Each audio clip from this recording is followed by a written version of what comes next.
Join Revelation TV for our 10th anniversary tour of Israel in March 2013.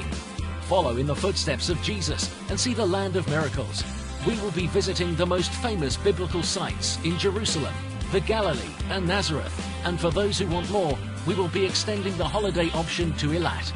As well as fellowship in 4-star hotels and first-class tours, we will enjoy a special 10th anniversary dinner and a celebration of praise and worship on the southern steps of the Second Temple.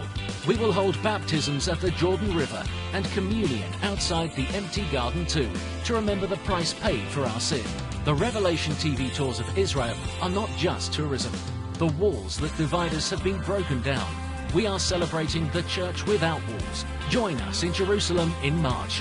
For full information on the 10th anniversary Israel tour, please contact the Revelation TV office or the bookings line on 020 8931 8811.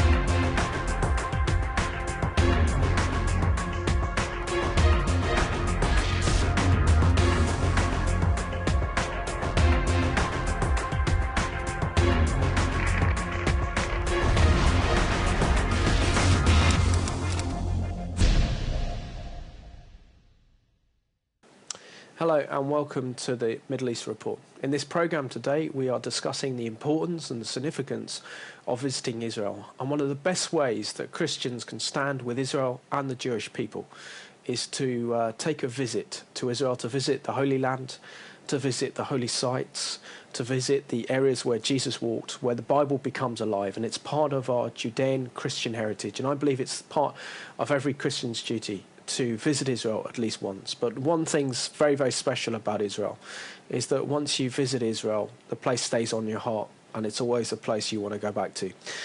In this program today, we have a special interview with the Israeli Minister of Tourism, Stas Misezhnikov, and also joining me today is Benjamin Rubin, a dear friend and also a Middle Eastern analyst. Benjamin, welcome to the Middle East Report. Thank you very much. It's great to be here. It's always good to have you on because you're one of my more regular guests on the programme. It's great. Thank you for inviting me again. No, it's a pleasure. During the course of the interview, we've got a clip to go to, which we'll go to later. I interviewed Israel's Minister of Tourism talking about how important it is for Christians to visit Israel. And I know that you and your family, particularly Ruth and yourself, have kindly opened up your home to us, Katie and myself, which we're very grateful, which has enabled us to visit Israel for Rosh Hashanah and had a great experience visiting your parents in Gedera in southern Israel. For those viewers who haven't been to Israel, what does Israel have to offer? Israel, first of all, it's a great tourist destination. Beside the obvious religious and historical significance of Israel, it's a diverse country from climate, from culture. It's a country where you can ride camels in the desert, very much like Abraham did, with very little changes, and then visit the high-tech center where our cell phones are actually made and our computers are made. It's a country where you can sunbathe in the sun in the Dead Sea, and then in a relatively reasonable drive you can ski in the Hermon. You have the diversity of culture, languages just inside Jerusalem. You can hear 3 different languages spoken in Jerusalem: Hebrew, Yiddish, and Arabic, all in the range of 5 kilometers. So from that respect, Israel has a lot to offer from culture, geography, and obviously history and religion perspective. Which is very good. And I know I've had the privilege of visiting Israel many times and on many occasions, and it's that very, very special place that draws you back time and time again. And there's one thing that is a bit sad. A family friend went on a tour of the Holy Land only a few months ago, but they visited Arab Christians, and they only visited Palestinians. They didn't visit any Israelis. And I think any tour that's organised that goes to Israel without actually meeting Israelis, I believe that people will actually lose out. can't agree more. First of all, as a tourist who travel the world, I always like to meet the locals and all different cultures of the local country. Israel is obviously being the majority in the country. I think to visit Israel and not meet Israel is losing out, and you don't really get to know the place. I think that there's less opportunities, perhaps. There are more organizations and more tools that organize, that include contact with the local Arab population. Unfortunately, there are less organizations and tools that are conducted with some contact with the Israeli population. But I think you'll find that the Israelis are very receptive, very open, and very warm toward tourists whenever they can. It just needs to kind of seek those encounters, and they will come. And I think you will find that Israelis open their doors and their hearts to you. We've got a clip to go to now, and this is a previous interview that I did with Israel's Minister of Tourism.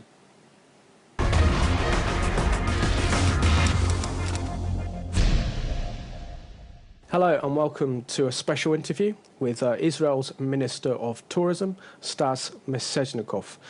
Stas, it's great to have an Israeli Minister of State here on the programme today.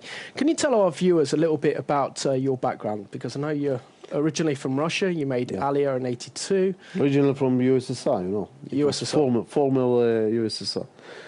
First of all, great to be here. Thank you for the invitation. It's a pleasure. I came to Israel 30 years ago, when I was 13 years old.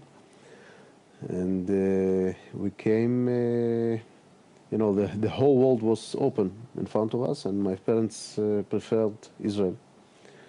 And we came to a little town of Ashdod, in the south of the country. And I studied in school, graduated 2 degrees in University of Tel Aviv, and you know, started my adult life like first in banking system, then as assistant of parliamentary, and this is what it was my first attempt to get to the politics. Then when I graduated the 2nd degree of marketing and business administration, I became the manager of marketing of the very big health system of Israel. And when I was elected to Knesset, you know, I became a chairman of finance committee. It is still the most important committee of the Knesset, and this term became the Minister of Tourism.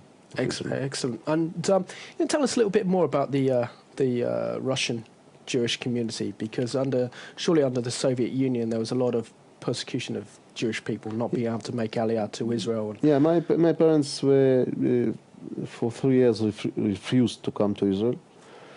I never knew it because I was a child, and they didn't tell me that what's their intention to.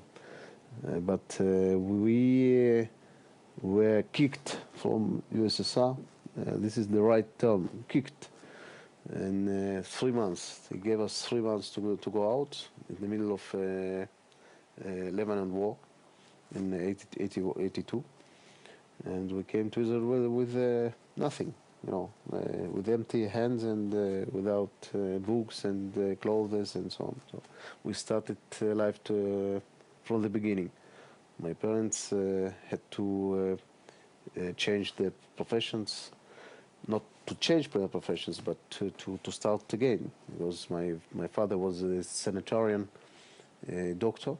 That this term was not familiar in Israel, so he had to after 20 years of practice, he had to learn again to become a regular doctor, and the same my mother. And the community of Russian speakers then in those years was quite a little, because the great wave of immigrants became in 90s, and we came 8 years before. And it wasn't easy, but you know, when I look back, what we achieved, my family especially achieved in those 30 years, we can We can be proud of this glass burden about us in new country, in strange country at first, with no Hebrew, with no instruments, with no clothes, with all the life from the beginning. And I think that this is the metal of our country. This is the Zionist, to come to the new home, to build it from the beginning, and to become the member of it. Because I remember back in 1989 being at school, I was about 14 at the time, seeing the fall of the Berlin Wall, and then seeing the collapse of the Soviet Union, and how then over 1 million Jews from the Soviet Union made Aliyah to Israel. It was incredible. And Israel was able to absorb millions of Russian Jews and others into the country, and to do it almost seamlessly. I think any country now in Europe would struggle to absorb 1 million people into their country. It's miracle. It's miracle. It's real miracle how such a small country absorbed the large wave of newcomers, but not just to absorb them in the houses, to build them their houses, to absorb, to find them working places. I think that this great wave from Soviet Union in 90s saved our country, saved it in the matter of culture, in the matter of economical conditions, in the matter of professionals that came to our country, prepared professionals. You don't have to waste money to prepare them. Here they are. And of course, demographically, it saved our country. So it was a blessing for us. Oh, very good. And what are your own personal reasons for entering into politics? I mean, it's very much a job with poison chalice. You're not particularly like being a politician. It's a difficult job. Well, I think that, as I said, I graduated the second degree in the marketing and business administration. I think that politics very much similar to marketing, because when you are manager of marketing of some product, I'm such a kind of product. I'm marketing myself, what I believe, my desires, and so on. And of course, also the party that I represent. What our vision, what we represent, what the people that voting for us expect from us. It's also marketing. I also think that I live in this country 30 years. I have 3 children, and I believe that I have a power to change many things in my country, in political way, in economical way. In order to have better life. Our country deserves better life. Our country was created from ashes after a third of our people were died, were killed, and from ashes we created a wonderful country. Flourished the desert, flourished the mud. And you have been there. You saw by yourself. Absolutely. That it's one of the modern countries in the world, just 64 years old. So if I can influence the next story of this country to make it much more better, I'm ready. And you're also a member of Israel Bantenu party. What attracted you to join this particular party? What you have to do, or why I joined it? Why you joined? Well, my opinion, it's a right-wing party. It's the party that believes that first of all, this is party with the Russian accent, because it was created by many people that came from Soviet Russia, Soviet Union. The leader of this party is Avigdor Lieberman. He's Minister of Foreign Affairs, former newcomer from Moldova. So we are saying that we are talking Hebrew with the Russian accent. But we also believe that our country, first of all, is for Jews. Of course, with all respect to all the minorities that are living in our countries, but it's the mother motherland for Jews, and the country has to be strong, to protect all Jews that are willing to come to our country. We are in the sphere of economy. We are towards the free market, and but with social respect, because there are many populations that are needed to be subsidized by the government. But we think that as the country, the state will be much stronger in economical terms, we can help weak population to become stronger. So we, from '99 when we first became a party until now, we are raising our force from 4 seats. Now it's 15, and I believe that we will increase our force in the nearest elections. Which are in January, aren't they? In January, yeah, 22. 22. Excellent. And also, you were appointed back in 2009 as Israel's Minister of Tourism. Can you tell us what your duties are as Minister of Tourism and your responsibilities? Well, I think one of my achievement that I managed to prove that Ministry of Tourism it's one of the best economical tool to increase the income of our country, to create new jobs, because new tourists create new jobs, and new tourists increase the income of our state, and they create medium and small enterprises all over the country. And another thing, not less important, it produces the right image of our country. We need it, Our image not every time is very good. Especially maybe in this country. And we know for sure that 99% of tourists that visited our country, they come back and they recommend relatives and friends and family to go and to see by their eyes. So my target also to improve the economy of Israel by bringing tourists, to improve image of our state, because the tourists are very satisfied. And we also invest great sums of money of building infrastructure, touristical infrastructure, of producing new touristical products in order to make our country more interesting. And we managed in 3 years to achieve 3 record years of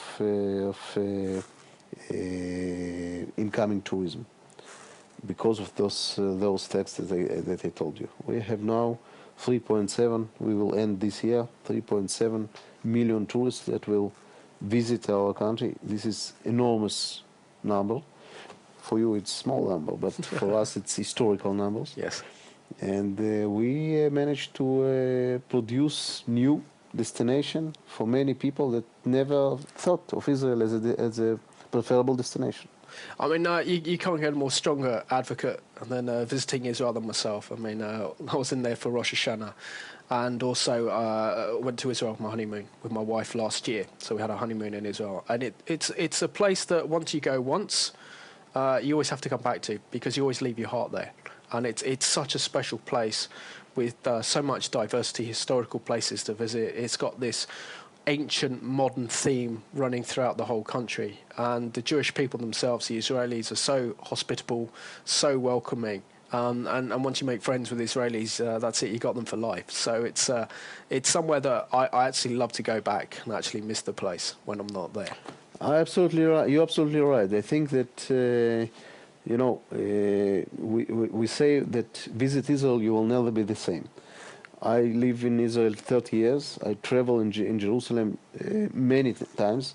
Every time I discover something else in Jerusalem. Just take Jerusalem as an example. We position our country as a holy place, with Jerusalem in the center. This is the reason why so many people, billions of people, want to come to Israel at least once at their lifetime. It doesn't matter if they're believers or not believers or atheists or so. Or it's a historical place. It's a place of culture, a very rich culture.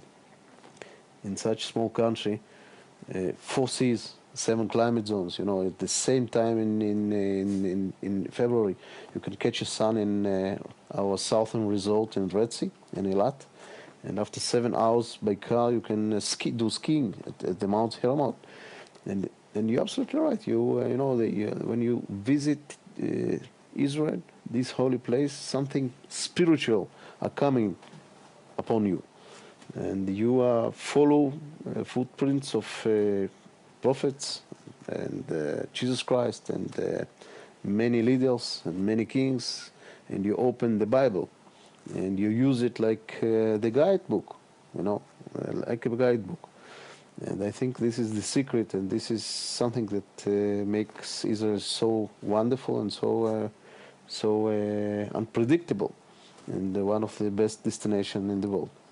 I mean, we in the West, we're very privileged to have the opportunity as Christians to visit Israel, particularly in Britain, Europe and the United States. But is there any way of trying to open up tourism to Christians that live maybe in Islamic countries that are permitted to go? Because we know that the Muslim community here are free to go to Mecca and Medina, and yet Christians living in Pakistan, living elsewhere in the Middle East, are not able to visit Israel. First of all, they can. We open the market to Christians, not just Christians, in Asia, in India, in China. It's not Islamic country, but it's also new markets that we made great efforts to enter them, and we see the results. We never would reach such numbers, as I said, record years, without those developing markets. I visited Muslim countries also. I was in Uzbekistan, and we saw how we can pull not just Christians, the Muslims, to come to Israel, because Israel is the holy place for all confessions, not just to Jews, not just to Christians, also to Muslims. I rather, you know, as a Minister of Tourism, for me it's very good that our region would be without wars, would be without conflicts, because every person would like to bring his family to the quiet place to have rest, to have vacation, you know. So for me, Middle East have to be the place of peace. But for now, it's just the wishful thinking. So I do my best, and many Christians that would be allowed to come to Israel from Islamic states, they are welcomed. Absolutely. We even make them easy because we are putting the stamps on the entering of the country, not on their passports, but on a special page, in order to make them easy then to return to their countries and to go to another Islam country. So all the ways are open in front of them. Yeah, but through Revelation TV, there's every year there's a tour to Israel. So the next one's going to be in March, and we're just going to go to a clip now that looks at Revelation's tour of Israel. That's coming up in March 2013. Join Revelation TV for our 10th anniversary tour of Israel in March 2013.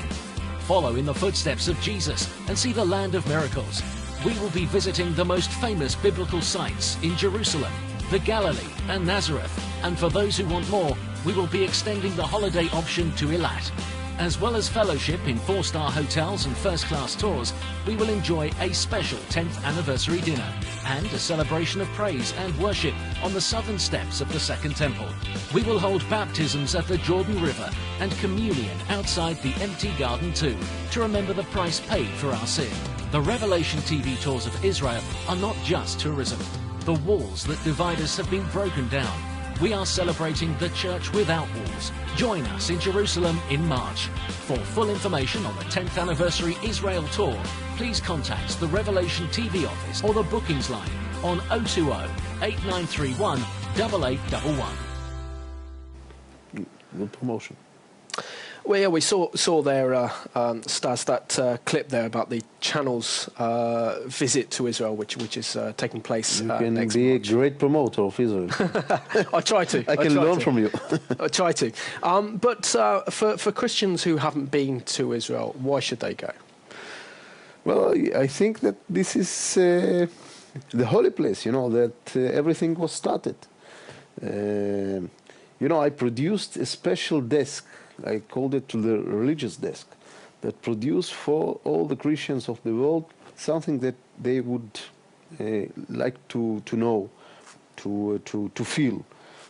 For example, the holy river of Jordan, where Jesus were baptized. We invest the great sums of money, and our new development is the road, 63 kilometers of the road in the north, from Nazareth, where Jesus Christ was exiled, to the Capernaum. You can do this road by foot, or by horse, or by riding a bicycle. The Jesus Trail, yes. Well, yes, he did it by foot, I know, but you can do it Jesus Trail.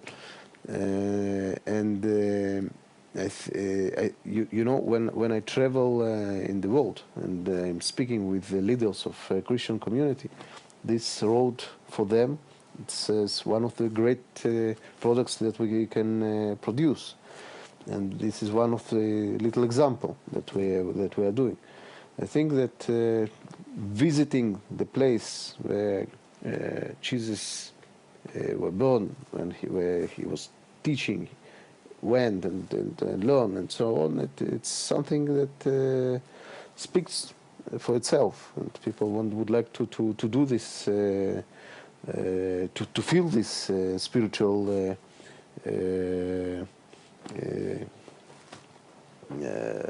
how you say it, spiritual feelings. Oh, feeling. Journey. Yeah. But I mean, Israel has so much diversity, doesn't it? I mean, you've got Tel Aviv, you've got the beaches, you've got the nightlife, the restaurants, the sophistication of Tel Aviv, and then you've also got Jerusalem, which is probably one of my favourite places to visit in Israel. As a Jewish person, what does being back in Israel mean to you, and particularly having Jerusalem as the capital not only of the modern state of Israel, but also for the Jewish community worldwide? You mean what I feel about Jerusalem? Absolutely. Well, Jerusalem is our undivided capital, and this is eternal city that exists so many thousands of years, and every Jew in our not very easy history prayed to return to Jerusalem, prayed to those stones, and I think that this is something that kept our people not to be abolished at all, and we have the history, a very sad history, and very tragical history, but very glorious also history. And I think that Jerusalem, it's our biggest and strongest brand when we're talking about appealing to tourists to come to Israel. But this is the reason why to come. There are many reasons why to stay as much as you can. As I said, such a small country with 4 seas and 7 climate zones, desert from one side and forests and hills from another side, and the lowest place in the world, the Dead Sea, that can be also historical places and cultural places, but also for healing and for health tourism. And you have Tel Aviv, the city without breaking. Jerusalem, it's lovely place. It's a wonderful place, but sometimes you would like to go to get wild. And Tel Aviv, museums and operas and cinemas and the nightlife, the restaurants and so on. And you see modern cities along the Mediterranean shores, the modern cities, the high-tech cities, combined with historical cities like Accra, like Ashkelon. And we have another niche, like the 5,000 kilometers of bicycle road that you can travel and great wine. 200 wineries that combined into the wine road, and you can come to see history and to taste wine. That one revolts. And since it's the country of newcomers, everyone brought its own cuisine. So we have more than 100 cuisines. So this is the country of wonders. Fantastic. My last question, because we're down to the last 2 minutes of the programme, I'm afraid. A lot of people look at the misperception of Israel, how it's portrayed in the mainstream media. I know, being there's a complete different reality. How can you persuade viewers watching who might be a little bit fearful, who look at the news, get caught up in the conflict, and use that as a reason not to visit? Just to visit Israel, to see it in your own eyes. It's worthwhile one time to visit, then 10 times to hear. And yes, unfortunately, many media channels, they are not objective towards Israel. I prefer that they will see what happened in our north neighbor in Syria, when people are murdered there by thousands. I invite journalists, I invite the leaders of communities, I invite the leaders, the VIP people, the tour operators, to come to Israel to see in your own eyes what a wonderful country is it, and to tell the story. And by this, just to break the image. Yeah, which I think is very, very important. It's incredibly important. And also there's that difference when you get there, you realise that Israel's so peaceful. And that's the most incredible thing about Israel. It's that peace within inside Israel that, you can walk down the streets of Jerusalem or Tel Aviv late at night. There's no fear.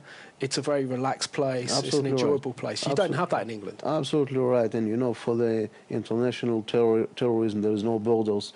We saw what happened in Bulgaria and Bulgars, and what happened in the cinema in Colorado, in Denver, and what happened in the peaceful island of Norway. There is no border. There is no borders for the international terrorism. I think in this time, Israel, one of the one of the most secure places, and you're absolutely right. We can, our children are going by walk at night and playing in the ground at night, and again, I call all those who see us to visit Israel, to see it with your own eyes, to feel it, and to become lovers of our country. Okay. Minister, I just want to thank you very much for this very special interview, and I just want to encourage our viewers to, if you haven't been to Israel, to visit Israel. It's a fantastic place. It's a very special place. You'll be blessed and you want to come back again. So thank you for watching.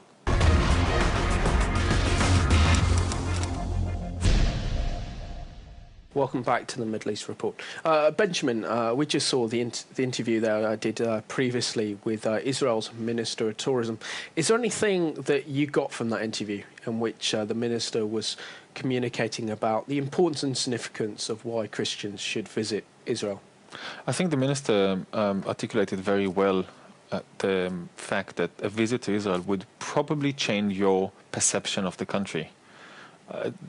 Almost regardless of what you think of Israel now, when you will visit it, you will have a different image of it, and perhaps you can testify better than anybody else because you visited the country. And this is the importance is not only in the contribution that you will do to Israel economy, to the country. It will also be in educating yourself and actually to get to know the place. There's nothing like seeing. There's nothing like meeting the Israelis, and it enables you not only to make up your own mind of what's going on in the country, but also to be able to explain it better to your friends, your family, and your neighbors, colleagues, etc. And I really like that point that the Minister made. He also touched on something which I think is a great attraction to Israel and not always very spoken, this modern, ancient connection. I think one can visit the pyramids in Egypt, which are indeed a very impressive monument, but they are not a live monument. Nobody uses the pyramids today. Whereas you visit Acre, or you visit the Western Wall, or you visit any of those old sites, they are living sites. People still use them today as places of worship or places of visit or markets. The ancient market of Jerusalem, been there for the last 2,000 years, is still the market of Jerusalem. So I think that this combination of having an ancient culture that still lives on way into the 21st century and actually leading the world in the 21st century in modernity in many fields, that combination is very unique in Israel. Yeah. And one of the problems Israel has to encounter is an image problem. And I believe this is very much perpetuated by the mainstream media's coverage of Israel by only focusing on the conflict, which if there's conflict in Gaza, or if there's a conflict within the Palestinian territories, it's all blown out of proportion. And the viewers get a view or representation from that media report that Israel's unsafe, that it's unthreatening. How can Israel change this perception, which I believe is a false perception of the true reality of Israel? Because every time I've been there, I haven't had any trouble whatsoever. I think better education, better information. Israel is not a huge country, but still, even in times of trouble, there are parts of Israel that are perfectly safe.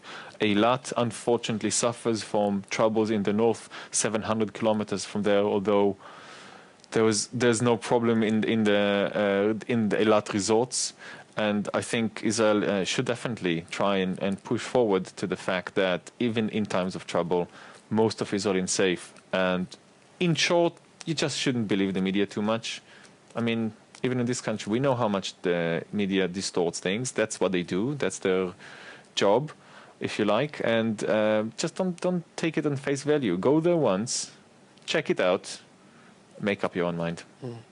And one thing I've been so blessed with, having been to Israel so many times, is Israeli friends like you and others that I've got in other parts of Israel. And it's that connection with the people. And once you feel that connection with the Israelis, you feel that connection with the Jewish culture, it just makes the place so much more welcoming and rewarding. Also, learning some of the language as well. Now, you've got your family background's incredible, because the last time that I was with you in Israel was in your hometown of Gadara in southern Israel, and you took me and my wife Katie to a cemetery. An unusual tourist destination, I must say, but nevertheless very, very significant, because your family graves were there, and they were the pioneers who built Israel out of the desert and made it blossom today. Yeah, my grandmother's grandfather came to Israel in the late 19th century with the aim to blossom the desert. The place was, if you read in the history books, you just go to geography, the place was nearly desolated. There were no roads in the country, no industry whatsoever, no running water, no railway. There was, one railway line. And he left a quite flourishing industry back in Russia and came to toil the land. And my family still lives in the same place, on the same plot that was bought still in Ottoman times over there. It's a great privilege. It's a great responsibility to live up to it. And I am grateful I had the opportunity to share it with you, Simon. It was great. And also in your apartment in Jerusalem, there's a picture of your grandmother, a beautiful woman. And there's an incredible love story between your grandmother and your great-grandfather. Could you like to share with us? Because I think it's so important. It just brings that connection to the people, to the land when you visit the place. Well, apparently my grandfather, the story goes that my grandfather was courting my grandmother for quite a while, and he always managed to blow it for himself, and she refused his proposal twice or three times. One of the times had to do with Israel, when he was courting her, and apparently told her, Nomi, after this land, I love you most. And she rejected his request, because no woman wants to think that she comes second, not even after the country and not after the land of Israel. But they shared that passion to the country. And I think that really helped them through the hardship they went through, from war to hunger to being refugees. And they definitely managed to leave behind that heritage to my parents, who left it to me, both on a practical level. Like, you like your place, you like your neighborhood, you like your friends, but also more maybe on a spiritual level of being bonded with this country. I think what is amazing for me is that you can go on a picnic in Rubin area on the springtime where it's all flowering, and you enjoy a picnic like you enjoy it in the New Forest over here. But then you just scratch the sand and you pick a rubble, and it's actually not a rubble. It's actually some historical relic, and you think, well, this is where the Maccabees were. This is where my forefathers were. You can see that. You can find in my hometowns. You can find the old pottery that was there, and that bond and that combination between just a nice picnic and knowing that where you're sitting, your forefathers sat, probably having a picnic as well. To me, that's something which is irreplaceable. And also, one thing I find amazing about Israel, when you go there, is that the Bible comes alive. That Israel's not just a country; it's part of our Judean Christian heritage. It's part of our heritage, and that, the value system, knowing that the foundation of modern Western society was founded in that land, is incredible. Yeah, not far from where I had that picnic. When you drive to get there, you get to the spot where David fought King Saul, according to the Bible. And if you just open the Bible and you read when he described the hill, and there was a stream there, and from the stream he picked up the stones, you see that. It's just off the highway. You can see the spot. You can just see the hill and see the stream and see the plateau where they met and see where the Philistines stood and where the Israelites stood. It's completely just part of your everyday life, really. And I think it's exciting, really.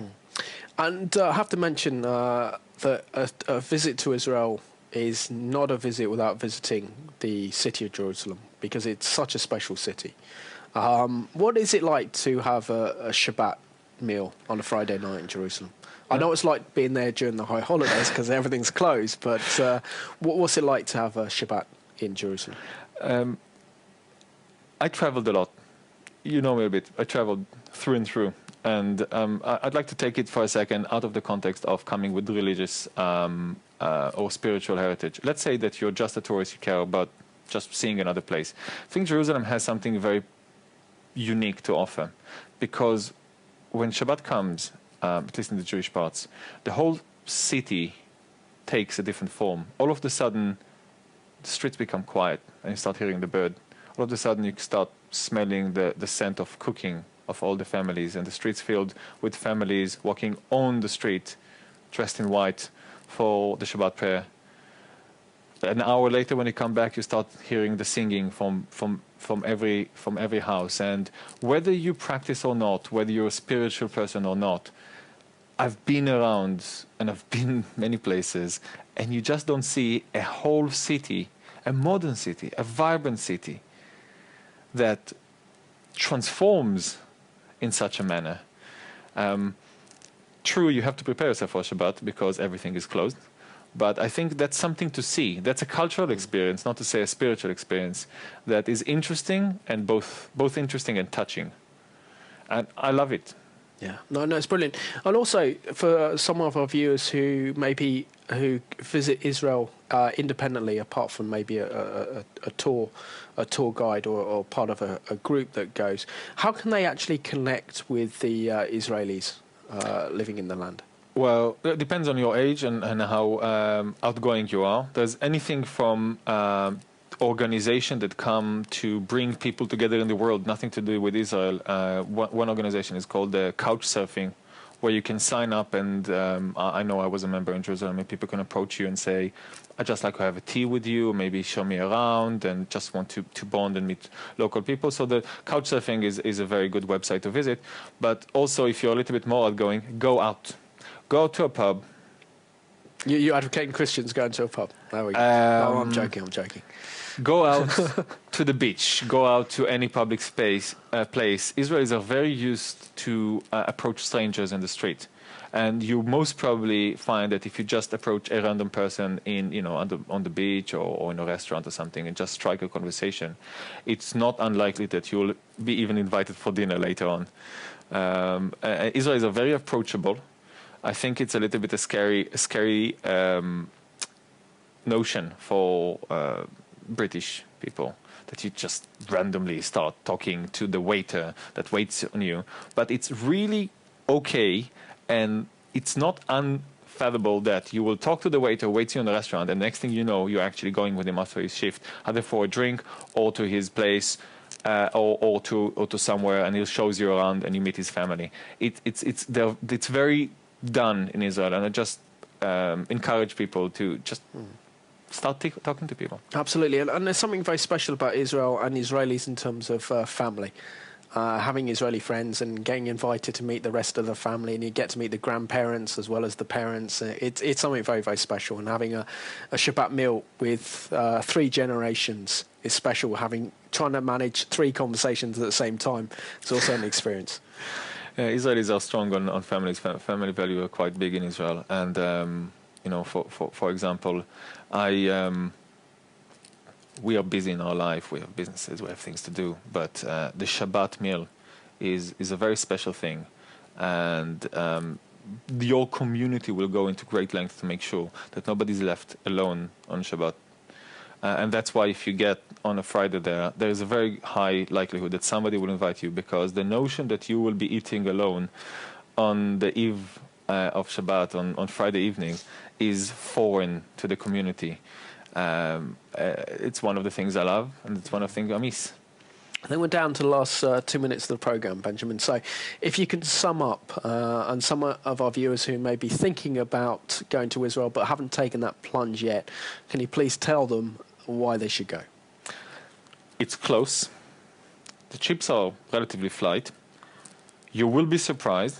You will have fun. And you will learn a lot. So why not? Just take a long weekend. Go down to Jerusalem or Tel Aviv. Take a week if you have it.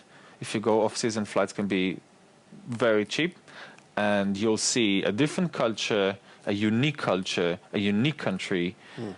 You'll have a chance to bond with your spiritual and religious aspirations, and you will learn a lot. Oh, okay. I think that sums it up very well, and that's why you make a very good spokesman on behalf of Israel. So thank you very much, Benjamin, for joining us today on the Middle East Report. It's a pleasure to have you here again. So you have to let me know when you're back here, and we'll discuss something a little bit more meaty, a little bit more, controversial maybe. Next time, then. Thank you for the opportunity. That's a pleasure. And I just want to thank you all for watching today's Middle East Report. As you know, Revelation is organising a trip to Israel in March 2013. And very highly recommend going to Israel. If you feel that you don't want to go alone, but you want to be part of a group, then that's a great opportunity to get to know some other viewers and to enjoy Israel through the channel. But also think it's important that we stand with Israel. And one of the best ways that we can stand by Israel and the Jewish people is actually visiting the land and being part of that Israeli experiment, which is working incredibly well. We can visit Jerusalem, we can visit Tel Aviv, we can understand Jewish history. And I think it's important that we look beyond the Christian sites in the Galilee and other places and actually look to the living stones. And those living stones are the Jewish people, the Israelis, who are living in the land of Israel. So thank you for watching, and this song is in tribute to the wonderful and amazing dynamic country that is Israel.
Join Revelation TV for our 10th anniversary tour of Israel in March 2013.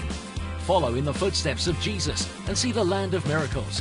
We will be visiting the most famous biblical sites in Jerusalem, the Galilee and Nazareth. And for those who want more, we will be extending the holiday option to Eilat. As well as fellowship in 4-star hotels and first-class tours, we will enjoy a special 10th anniversary dinner and a celebration of praise and worship on the southern steps of the Second Temple.